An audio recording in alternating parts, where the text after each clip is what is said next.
नमस्कार दोस्तों, अगर आपको भारतीय सेना की सच्ची वीर गाथाएं पसंद हैं, तो वीडियो को लाइक करें, कमेंट करें और ऐसे ही अमर वीरों की कहानियों के लिए चैनल को सब्सक्राइब जरूर करें।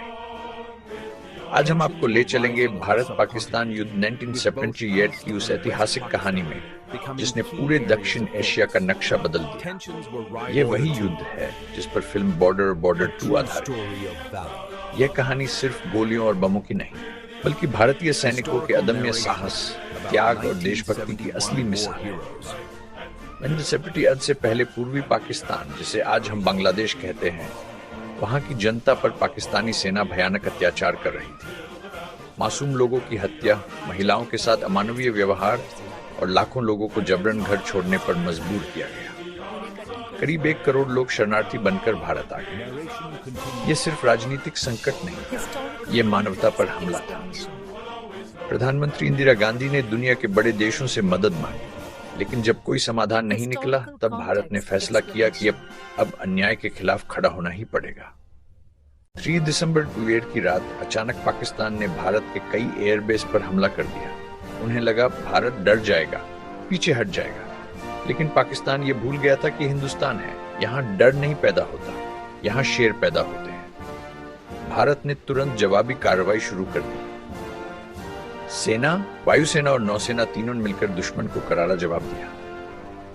राजस्थान की तपती रेत में स्थित लोंगेवाला पोस्ट इतिहास का गवाह बना। यहाँ सिर्फ 28 भारतीय जवान थे और सामने हजारों पाकिस्तानी सैनिक, भारी टैंक और तोपें।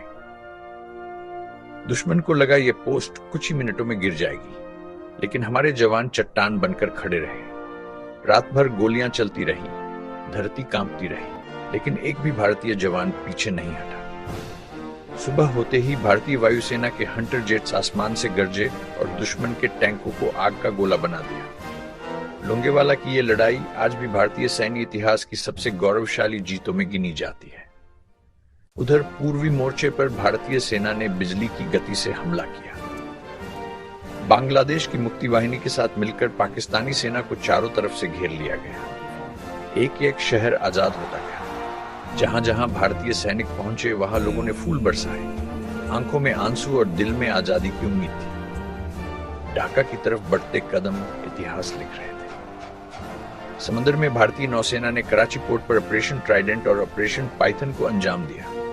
दुश्मन के जहाज तबाह कर दिए गए। पाकिस्तान की सप्लाई लाइन टूट गई। वहीं भारतीय वायुसेना ने पाकिस्तानी एयरबेस पर लगातार हमले किए, जिससे उनकी हवाई ताकत पूरी तरह खत्म हो गई। तीनों सेनाओं का यह तालमेल दुश्मन के लिए काल बन गया। 6 दिसंबर वह दिन जब इतिहास झुक गया। ढाका में पाकिस्तानी सेना के जनरल A.K. नियाजी ने भारतीय सेना के लेफ्टिनेंट जनरल जगजीत सिंह अरोड़ा के सामने आत्मसमर्पण कर दिया। करीब 93,000 पाकिस्तानी सैनिकों ने हथियार डाल दिए। यह द्वितीय विश्व युद्ध के बाद सबसे बड़ा सैन्य आत्मसमर्पण था। उसी पल जन्म हुआ एक नए देश का बांग्लादेश। यह सिर्फ भारत की जीत नहीं थी, यह इंसानियत की जीत थी। यह साबित हो गया कि जब बात मासूम लोगों की रक्षा की हो, तो भारत कभी पीछे नहीं हटता। हमारे सैनिकों ने अपने प्राणों की परवाह किए बिना देश और मानवता की रक्षा की है। दोस्तों, आज हम खुली हवा में सांस ले रहे हैं, क्योंकि किसी ने सरहद पर अपनी सांसें कुर्बान कर दी थी। वो मां जिसने अपने बेटे को तिरंगे में लिपटा देखा, वो पत्नी जिसने अपने सुहाग को खो दिया, लेकिन फिर भी उन्होंने गर्व से कहा, मेरा लाल देश के काम आया।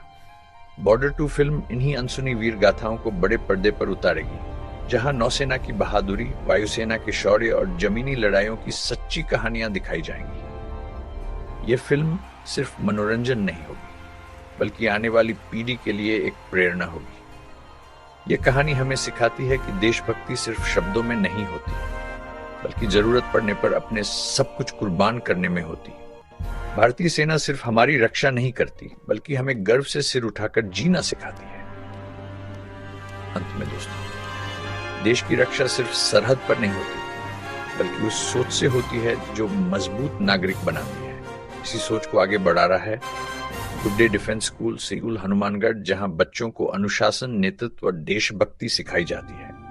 आज का छात्र, कल का सैनिक। अंत में दोस्तों, अगर आपको हमारे वीर जवानों की यह सच्ची कहानी पसंद आई हो, तो वीडियो को लाइक जरूर करें, कमेंट में अपनी भावना जरूर लिखें और ऐसे ही देशभक्ति से जुड़े वीडियो देखने के लिए चैनल को सब्सक्राइब करना बिल्कुल न भूलें। जय हिंद, वंदे मातरम।